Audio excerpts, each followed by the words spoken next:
Hello दोस्तों, एक बार फिर से आप सभी का आपके अपने YouTube चैनल पर स्वागत है।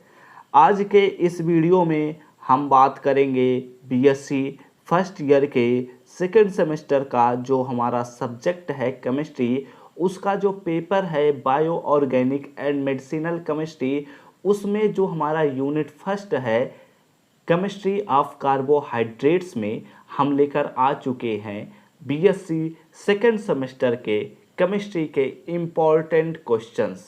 तो इस वीडियो में हम शुरुआत कर रहे हैं आप सबके सेकेंड सेमेस्टर के इम्पॉर्टेंट क्वेश्चंस का सीरीज भी लेकर आना, और हम कोशिश करेंगे कि हफ्ते में 3 से 4 वीडियोज आप सबको इम्पॉर्टेंट क्वेश्चंस पर भी प्रोवाइड कर सके। तो चलो टॉपिक को शुरू करते हैं, लेकिन उससे पहले आप सभी को मैं यह कहना चाहूँगा कि अगर आप सब इस चैनल पर पहली बार आए हैं तो जरूर नीचे दिए हुए रेड बटन पर क्लिक करके सब्सक्राइब कर लीजिए। साथ ही बेल आइकन को ऑल पर भी सिलेक्ट कर लीजिए, जिससे हमारा अगले वीडियोज़ के नोटिफिकेशन आपके पास सबसे पहले पहुँचे।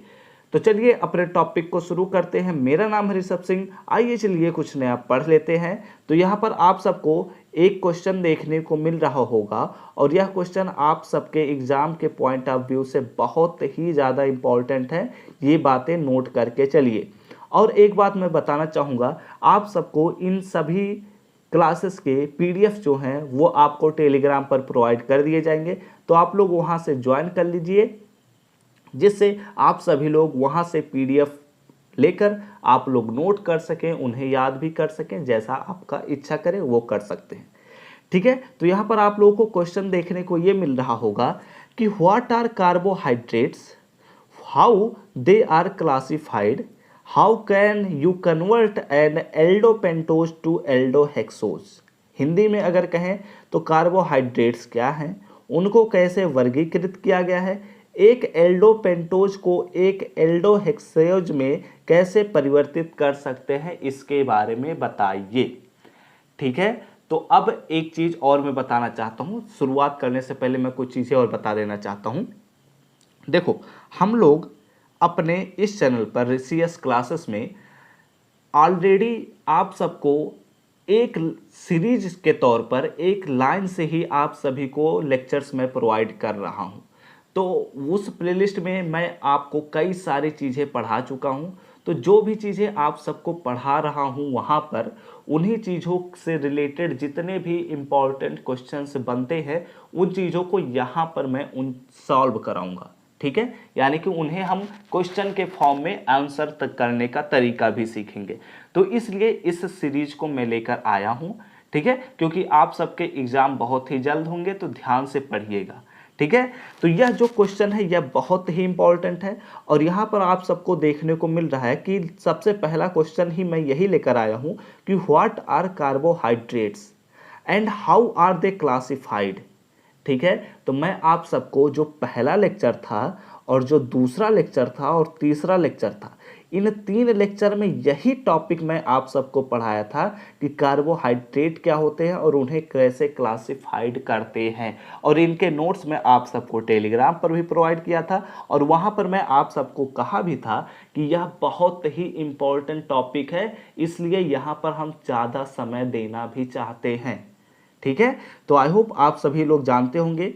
और एक बात ध्यान में रखना, यह जो क्वेश्चन है कि कैसे हम एल्डोपेंटोज से एल्डोहेक्सोज में बदलते हैं, तो यह भी बहुत ही इंपॉर्टेंट क्वेश्चन है। यह आपको शॉर्ट आंसर में भी मिल सकता है, लॉन्ग आंसर में भी मिल सकता है, और वेरी शॉर्ट आंसर टाइप के क्वेश्चंस में, शॉर्ट नोट्स लिखने के क्वेश्चंस में भी आप सबको यह रिएक्शन मिल सकता है। तो चलिए अपने टॉपिक को शुरू करते हैं एक एक करके। देखो, आंसर पढ़ने से पहले आप सभी को क्वेश्चन जानना जरूरी है। अगर आप लोग इम्पॉर्टेंट क्वेश्चंस की तलाश में हैं, तो आप लोगों को क्वेश्चन पहले फोकस करना चाहिए कि क्वेश्चन में क्या क्या चीज़ें पूछी जा रही हैं, उसके अकॉर्डिंग आप आंसर को खोजेंगे।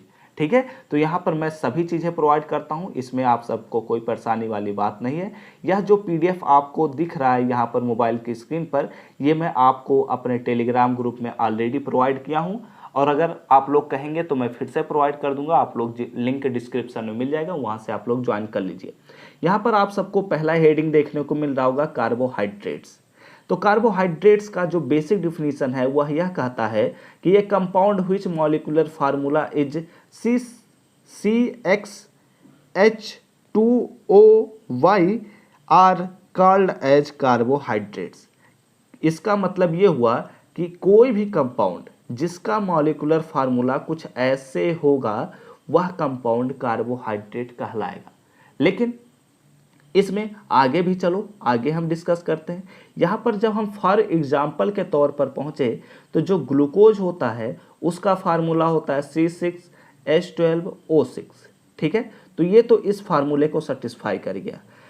सुक्रोज के पास पहुँचे तो यहाँ पर जो फार्मूला होता है वह होता है C12H22O11, तो यह भी इस फार्मूले को सेटिस्फाई कर गया, ठीक है। और एक बात मैं यह भी कहना चाहूँगा कि यहाँ पर मैं आप सबसे यही उम्मीद करता हूँ कि आप लोग हमारे उन लेक्चर्स को देख लिए होंगे, क्योंकि हम यहाँ पर इम्पॉर्टेंट क्वेश्चंस को डिस्कस कर रहे हैं, ना कि एकदम डिटेल कॉन्सेप्ट को। तो इसलिए मैं यही उम्मीद करूँगा कि आप लोग जानते होंगे। नहीं जानते हैं तो आप लोग प्लेलिस्ट में चले जाइएगा हमारे चैनल के, वहाँ पर आप लोग एक लाइन से सभी वीडियोज़ को देख लीजिए, जिससे आपको कॉन्सेप्ट क्लियर हो जाए, कहीं भी कोई समस्या ना हो। और सब्सक्राइब करके रख लीजिए, क्योंकि हम डेली शाम को 6 बजे एक वीडियो अपलोड करते हैं जो आपके प्रिपरेशन को बहुत ही हायर लेवल तक लेकर जाता है, ठीक है। तो यहाँ पर हम क्या बात कर रहे थे कि जो हमारा ग्लूकोज है और सुक्रोज है, यानी कि जिसे हम शुगर कहते हैं, चीनी, वह हमारा कार्बोहाइड्रेट होता है। लेकिन जब हम लेकर आए एसिटिक एसिड, ठीक है, बट एसिटिक एसिड CH3COOH का अगर हम मॉलिक्यूलर फार्मूला देखना चाहें तो यहाँ पर देखने को मिल रहा है 2 कार्बन तो C2, 3 और 1 4 हाइड्रोजन, तो इस प्रकार C2H4 एंड 2 ऑक्सीजन तो C2H4O2। तो यह भी एक कैसा फार्मूला बना रहा है, इस फॉर्म में बना रहा है, यानी कि CXH2OY के फॉर्म में बना रहा है। लेकिन यह जो एसिटिक एसिड होता है वह यहाँ पर आप सबको देखने को भी मिल रहा है कि acetic acid which molecular formula C2H2O का 2 times is also similar to CXH2OY, but physical and chemical properties of acetic acid is not matched to physical and chemical properties of carbohydrates। मतलब क्या कहने का ये मतलब हुआ कि जो कार्बोहाइड्रेट का फिजिकल एंड केमिकल प्रॉपर्टी होता है वो इसके एसिटिक एसिड के केमिकल प्रॉपर्टी और फिजिकल प्रॉपर्टी से नहीं मिलता है। इसलिए जो हमारा एसिटिक एसिड होता है वह इससे नहीं मैच करता है। तो अब सवाल उठा कि अगर कोई भी कंपाउंड ऐसा पाया जा रहा है तो ज़रूरी नहीं है कि वह कार्बोहाइड्रेट होता है। तो सवाल ये उठ गया कि भाई तब कार्बोहाइड्रेट का ओरिजिनल डिफिनीशन क्या होना चाहिए। तो यहाँ पर इसके लिए एक जवाब आया मॉडर्न डिफिनीशन ऑफ कार्बोहाइड्रेट्स के तौर पर कि carbohydrates are optically active polyhydroxyl aldehyde और कीटोन और such compounds which produce these compounds on hydrolysis. कहने का क्या मतलब हुआ कि कार्बोहाइड्रेट्स वे कंपाउंड होंगे जो ऑप्टिकली एक्टिव भी होने चाहिए और पॉलीहाइड्रोक्सी भी उसमें ग्रुप होना चाहिए और उसमें एल्डिहाइड हो या फिर कीटोन ग्रुप उपस्थित हो, यानी कि 3 कंडीशन होने चाहिए। पहला कंडीशन ये होना चाहिए कि यह जो हो वो ऑप्टिकली एक्टिव हो, यानी कि OP। दूसरा हम कह सकते हैं कि इसमें हाइड्रोक्सिल ग्रुप उपस्थित हो, यानी कि OH। और तीसरा हम कह सकते हैं कि इसमें CHO ग्रुप उपस्थित हो या फिर इसमें C double bond O group उपस्थित हो, यानी कि कीटोन ग्रुप उपस्थित हो या एल्डिहाइड ग्रुप उपस्थित हो। तब जाकर यह कंपाउंड जो होगा वो हमारा एक कार्बोहाइड्रेट होगा, ठीक है। वह कंपाउंड तभी एक कार्बोहाइड्रेट हो सकता है। तो ये चीज़ें हम लोगों ने यहाँ पर डिस्कस कर लिया कि कार्बोहाइड्रेट क्या होता है। तो कार्बोहाइड्रेट वह कंपाउंड होता है जो ऑप्टिकली एक्टिव हो, जिसमें हाइड्रोक्सिल ग्रुप उपस्थित हों, वो भी किस सिचुएशन में, 1-2 नहीं बल्कि कई सारे हाइड्रोक्सिल ग्रुप उपस्थित हों, कम से कम 3 हाइड्रोक्सिल ग्रुप उसमें उपस्थित होने चाहिए। तभी आप लोग को देखने को मिल रहा है कि यहाँ पर पॉलीहाइड्रोक्सी लिखा हुआ है। और तीसरा कंडीशन यह है कि उसमें एल्डिहाइड ग्रुप उपस्थित हो या कीटोन ग्रुप उपस्थित होना चाहिए। अब यहाँ पर आप लोग को देखने को मिल रहा है कि carbohydrates are also called as hydrates of carbon. Hydrates of carbon क्यों कहते हैं? क्योंकि इसे हम लिखते हैं CxH2OY, यानी कि अगर आप लोग देखना चाहें तो यह कार्बन है और ये हाइड्रेट्स हैं, तो इसलिए हम इसे कार्बोहाइड्रेट्स को एक दूसरे नाम से यह भी जानते हैं कि हाइड्रेट्स ऑफ कार्बन। क्लियर? अगर इसके एग्जाम्पल पर बात किया जाए तो इसमें बहुत सारे एग्जाम्पल हैं, जैसे ग्लूकोज हो गया, फ्रक्टोज हो गया, सुक्रोज हो गया, माल्टोज हो गया, अर्बिनोज हो गया, ETC।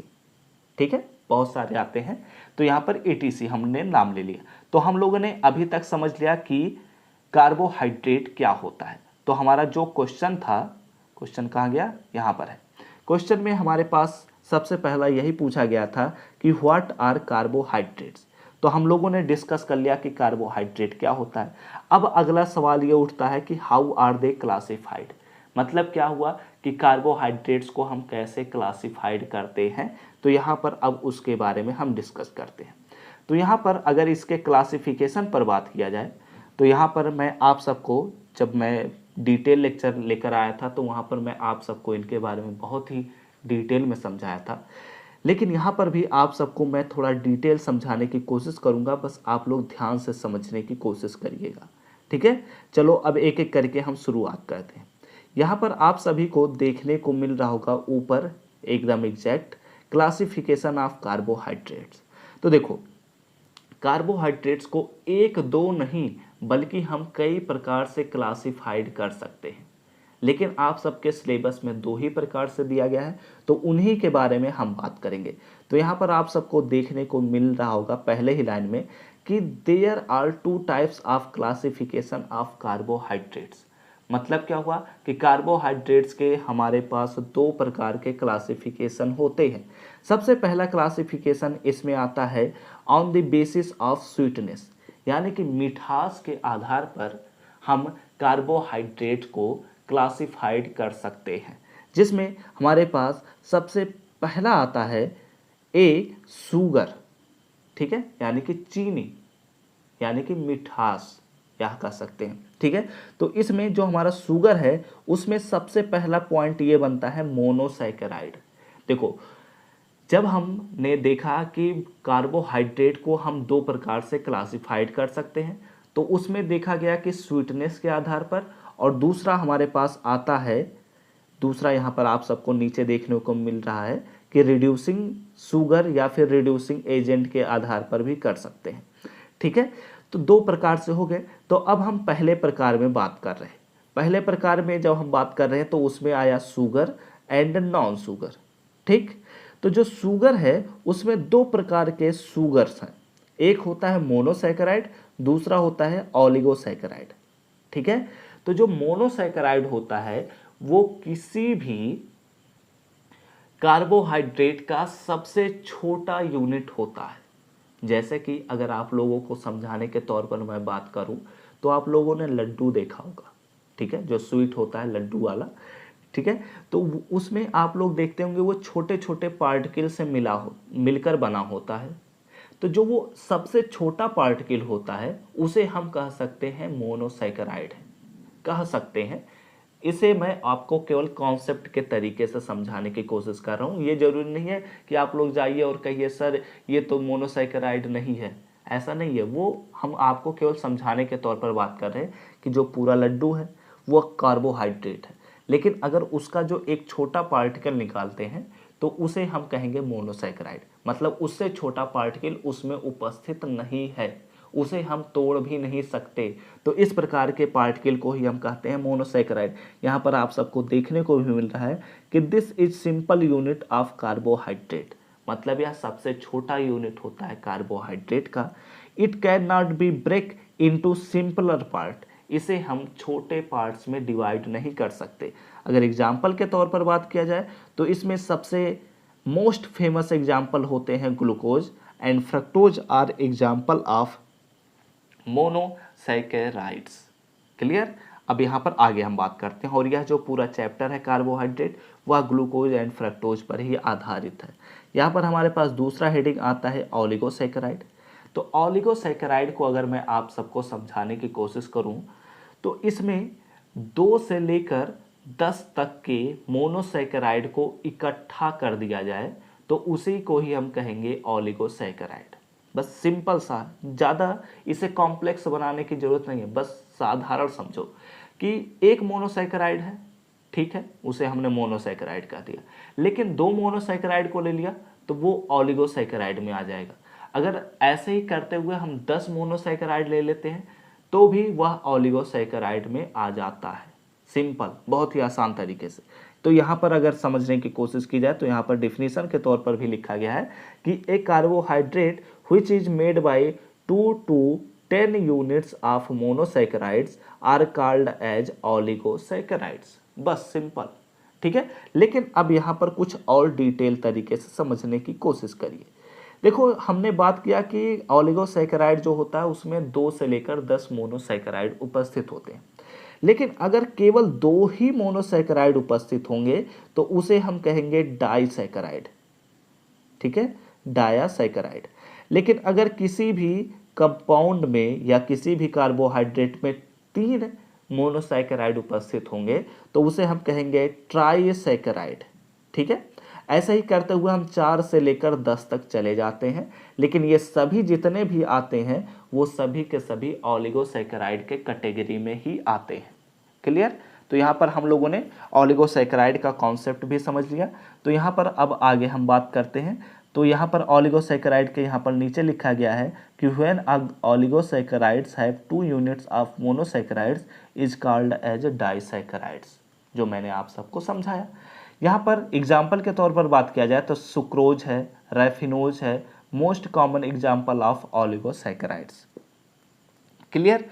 तो हम लोगों ने देखा कि जो शुगर के जो स्वीटनेस के आधार पर हम बांट रहे थे कार्बोहाइड्रेट को, उसमें हम लोगों ने शुगर पर बात कर लिया। अब हम बात करते हैं नॉन शुगर पर।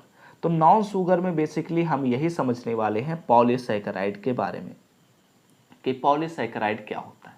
तो पॉलीसैकेराइड को अगर समझना है तो बस इतना ही समझो कि 10 से अधिक जब भी हम मोनोसैकेराइड को ले लेंगे, चाहे वह 11 ही मोनोसैकेराइड हो, तो उसे हम कहेंगे पॉलीसैकेराइड। बस इतना ही समझो कि जो हमारा एक मोनोसैकेराइड है उसी को ही हम 10 से अधिक ले लिया जाए, उसी को ही हम 10 से अधिक ले लें तो उसी को ही हम कहेंगे पॉलीसैकेराइड। बहुत ही आसान तरीके से, ठीक है। तो यहाँ पर आप सबको देखने को भी मिल जाएगा कि polysaccharides are also called as non sugar, ठीक है। Polysaccharides can be made up to 10 and more units of monosaccharide, मतलब वो 10 से अधिक के मोनोसैकेराइड से बने होते हैं, ठीक है। और एक बात ध्यान में रखना कि जो हमारा मोनोसैकेराइड है, ऑलिगोसैकेराइड है, ये सॉल्युबल होते हैं वाटर में। मतलब क्या है, ये पानी में अगर इन्हें डाल दिया जाए तो ये घुल जाते हैं, लेकिन जो पॉलीसैकेराइड है वो वाटर में सॉल्युबल नहीं होते हैं। ये चीज़ें ध्यान में रखना, जिनके भी ऑब्जेक्टिव एग्जाम हैं वो लोग ज़्यादा ध्यान देंगे। और हम बहुत ही जल्द आप सबके ऑब्जेक्टिव एग्जाम्स के भी क्वेश्चंस को सॉल्व कराना शुरू कर देंगे, ठीक है। तो आप सबको परेशान होने की ज़रूरत नहीं है। तो यहाँ पर अब हम आगे बात करते हैं। यहाँ पर आप सबको सब कुछ डिटेल में लिखा हुआ है। इसमें स्टार्च जो है वो सबसे ज़्यादा फेमस एग्जाम्पल है, ठीक है। अब हम आगे बात करते हैं। यहाँ पर लिखा हुआ है कि on the basis of reducing sugar, हम लोगों ने on the basis of the sweetness पर बात कर लिया कि कैसे हम कार्बोहाइड्रेट्स का क्लासिफिकेशन करते हैं। अब यहाँ हम बात करेंगे कि रिड्यूसिंग शुगर के आधार पर हम कैसे कार्बोहाइड्रेट्स का क्लासिफिकेशन करते हैं। तो यहाँ पर आप सबको सबसे पहले आप सबको हेडिंग देखने को मिल रहा होगा, reducing and non reducing sugar. तो यहाँ पर सबसे पहले समझने की कोशिश करना कि जो भी कार्बोहाइड्रेट, ठीक है, carbohydrates are also classified as reducing and non reducing sugars. कहने का क्या मतलब है कि जो कार्बोहाइड्रेट्स होते हैं उन्हें हम reducing and non reducing sugar के आधार पर बांट सकते हैं, जिसमें जो भी carbohydrates which give positive test with Fehling solution and Tollens reagents are called as reducing sugar.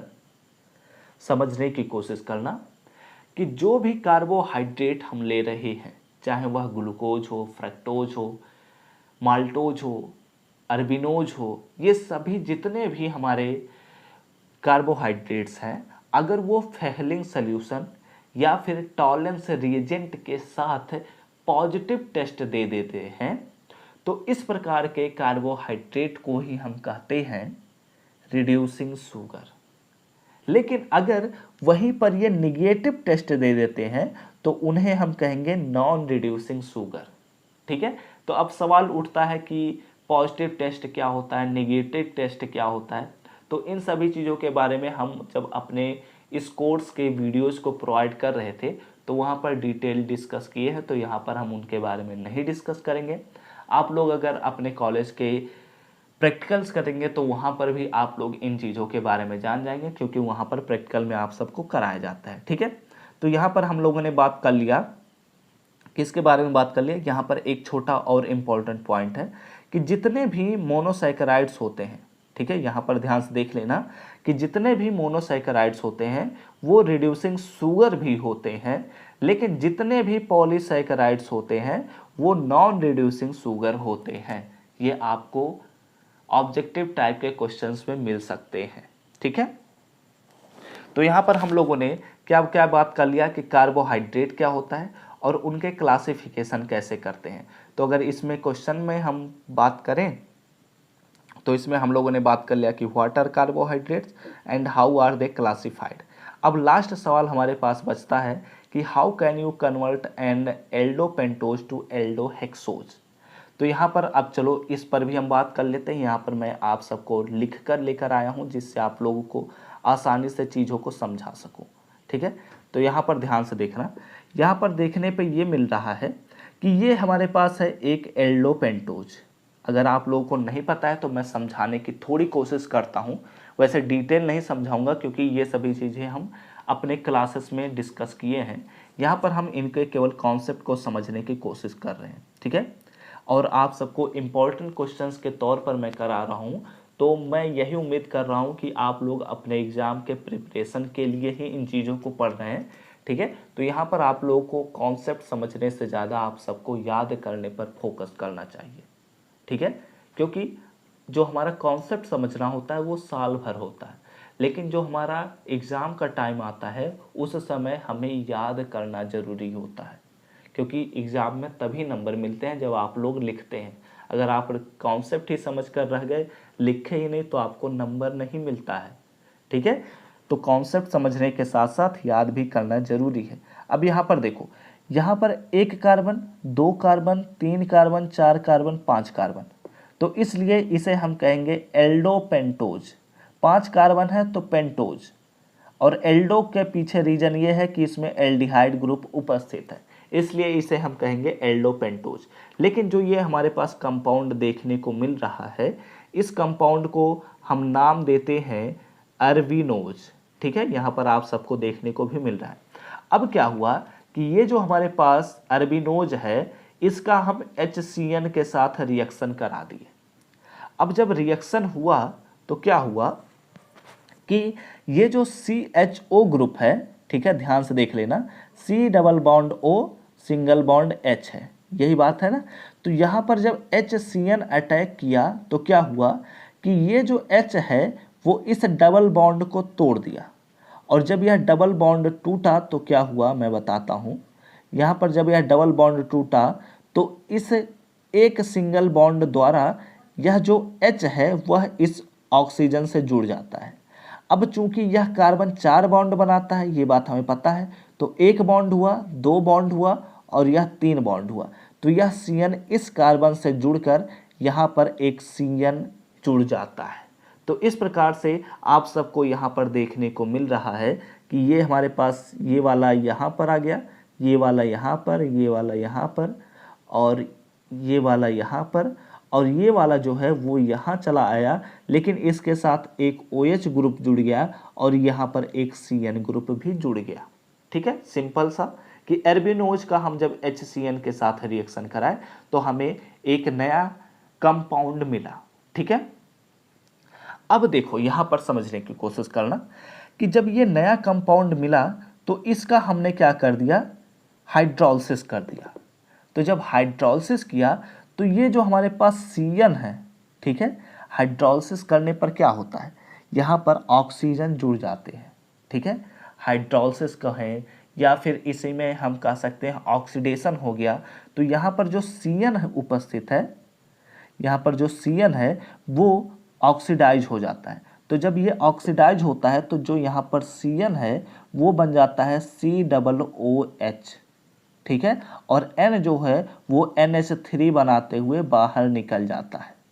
तो इस प्रकार से यहाँ पर आप सभी को देखने को मिल रहा है कि जब हमने हाइड्रोलिसिस किया तो यहाँ पर यह कन्वर्ट हो गया COOH के तौर पर, और जितने यहाँ पर हैं वो सभी के सभी एज इट इज ऐसे रखे हुए हैं, ठीक है। अब ये जो कंपाउंड आप सबको देखने को मिल रहा है, ये वाला कंपाउंड, यह कंपाउंड का अब हम यहाँ पर गर्म कर रहे हैं, इस कंपाउंड को हम गर्म कर रहे हैं, जिससे इसमें जितने भी जल की मात्रा होगी, क्योंकि अब हमने हाइड्रोलिसिस कराया है तो इस कंपाउंड में कुछ नमी रह गई होगी, तो उस नमी को हम निकालने के लिए इस कंपाउंड को गर्म करते हैं। अब जब इस कंपाउंड को हम गर्म करेंगे तो क्या होता है कि ध्यान से देख लेना, समझाने की मैं कोशिश कर रहा हूँ, अदरवाइज आप लोग नहीं समझ पाएंगे, तो ध्यान से देख लेना। यहाँ पर जो ये वाला कार्बन है, ध्यान से देखना, मैं इसे इधर कर देता हूँ। यहाँ पर जो ये वाला कार्बन है, ठीक है, इसमें ये हमारा मेन फंक्शनल ग्रुप है, COOH जो है यह मेन फंक्शनल ग्रुप है। तो चूंकि जब हम गर्म करते हैं तो यहीं से ही एक OH ग्रुप निकलता है, और यह जब OH ग्रुप निकलता है तो इस कंपाउंड को बैलेंस करने के लिए यहाँ से एक हाइड्रोजन को भी निकलना पड़ जाता है। और जब यह हाइड्रोजन निकलता है और जब H निकला, H plus plus OH minus निकला, तो इस प्रकार से यहाँ पर बना लिया H2O, और H2O वही यहाँ पर बाहर हम कर देते हैं, ठीक है। क्योंकि अब अगर मान लीजिए कोई वस्तु है वह भीगा हुआ है तो उसे हम गर्म करेंगे तो क्या बाहर निकलेगा, पानी ही निकलेगा। तो वैसे ही यह भी कंपाउंड जो है यह हाइड्रोलिसिस हुआ है, यानी कि भीगा हुआ है, तो इसे हम गर्म करेंगे तो इसका जो जल है वो बाहर निकल गया। लेकिन इसके साथ साथ क्या हुआ कि यहाँ पर जो ये कार्बन है, ठीक है, इस कार्बन पर एक क्या आया, इस कार्बन पर एक प्लस चार्ज आया, ठीक है, और इस कार्बन पर एक माइनस चार्ज आया, ठीक है। तो ये दोनों एक दूसरे से एक नया बॉन्ड यहाँ पर क्रिएट करने लग जाते हैं, ठीक है। तो इस प्रकार से यहाँ एक नए कंपाउंड का फॉर्मेशन हो जाता है। अब चूंकि यह जो कंपाउंड है वो अनस्टेबल है, ठीक है, यह कंपाउंड जो है वो अनस्टेबल है, तो इसका हम क्या करा देते हैं, रिडक्शन करा देते हैं, ठीक है। तो जब हम रिडक्शन कराते हैं तो क्या बनता है, यहाँ पर ध्यान से देख लेना, जिससे मैं आप सबको लास्ट स्टेप है, आप सबका कॉन्सेप्ट मैं क्लियर कर दूं। यहाँ पर अगर हम रिडक्शन कर रहे हैं तो हाइड्रोजन जुड़ता है, ऑक्सीजन करेंगे तो ऑक्सीडेशन करेंगे तो ऑक्सीजन जुड़ता है, रिडक्शन करते हैं तो हाइड्रोजन जुड़ता है। तो जब यहाँ पर अगर हाइड्रोजन अटैक करेगा तो वह कहाँ अटैक करेगा, वह इसी बॉन्ड को तोड़ने में मदद करेगा, और यह बॉन्ड तभी टूट सकता है जब यहाँ पर एक हाइड्रोजन आ जाए और यहाँ पर भी एक हाइड्रोजन आ जाए, और यह जो हाइड्रोजन आएगा वह इसी कार्बन से जुड़ेगा। तो इस प्रकार से यहाँ पर आप सबको देखने को मिल रहा है कि ये वाला एक एल्डिहाइड ग्रुप में कन्वर्ट हो गया, और यहाँ पर एक हाइड्रोक्सिल ग्रुप भी बन गया, यहाँ पर H जुड़ गया और यहाँ पर भी एक H जुड़ गया। तो इस प्रकार से यहाँ पर हम लोगों ने देखा कि जो हमारे पास एल्डोपेंटोज था, ये जो एल्डोपेंटोज था वो एल्डोहेक्सोज में बदल गया। कैसे बदल गया, क्योंकि यहाँ पर हमने एक CN ग्रुप जब जोड़ा था तो इस प्रकार यहाँ पर एक नया कार्बन भी ऐड हो गया था, और इस CN ग्रुप को ही मैंने यहाँ पर एक एल्डिहाइड ग्रुप में कन्वर्ट कर दिया, और जब यह एल्डिहाइड ग्रुप में कन्वर्ट हो गया तो यही एर्बिनोज जो है वो ग्लूकोज में बदल गया। तो इस प्रकार से हम लोगों ने देखा, दो चीज़ें हम लोगों ने इस रिएक्शन के साथ दो चीज़ें देखी। एक तो ये कि कैसे हम एर्बिनोज से ग्लूकोज को प्राप्त कर सकते हैं, और दूसरा ये कि एल्डोपेंटोज से हम कैसे एल्डोहेक्सोज को प्राप्त कर सकते हैं। तो आप सबको मैंने इस लेक्चर के साथ 3 नहीं बल्कि 4 क्वेश्चंस कराए हैं, ठीक है। और ये जो क्वेश्चंस हैं ये बहुत ही इंपॉर्टेंट हैं क्योंकि आप सबके एग्जाम में आते भी हैं, ठीक है। तो इस वीडियो को यहीं पर हम समाप्त करते हैं। इस वीडियो का जो पीडीएफ है वो आप सबको हम टेलीग्राम ग्रुप में प्रोवाइड कर देंगे, तो लिंक डिस्क्रिप्शन में मिल जाएगा, आप लोग वहां से ज्वाइन करके ले लीजिए और अपने पढ़ाई को बेहतर बनाइए। और इस वीडियो को यहीं पर हम समाप्त करते हैं। वीडियो अच्छा लगा हो तो लाइक करिएगा, साथ ही साथ इस चैनल पर पहली बार आए हैं तो ज़रूर नीचे दिए हुए रेड बटन पर क्लिक करके सब्सक्राइब कर लीजिएगा, क्योंकि हम हर हफ्ते में कम से कम 3 दिन आप सबको इम्पोर्टेंट क्वेश्चंस अब कराने शुरू कर देंगे, ठीक है। तो हम सब मिलते हैं अपने नेक्स्ट वीडियो में, तब तक घर पर रहिए, सुरक्षित रहिए, पढ़ते रहिए, खेलते रहिए और आगे बढ़ते रहिए।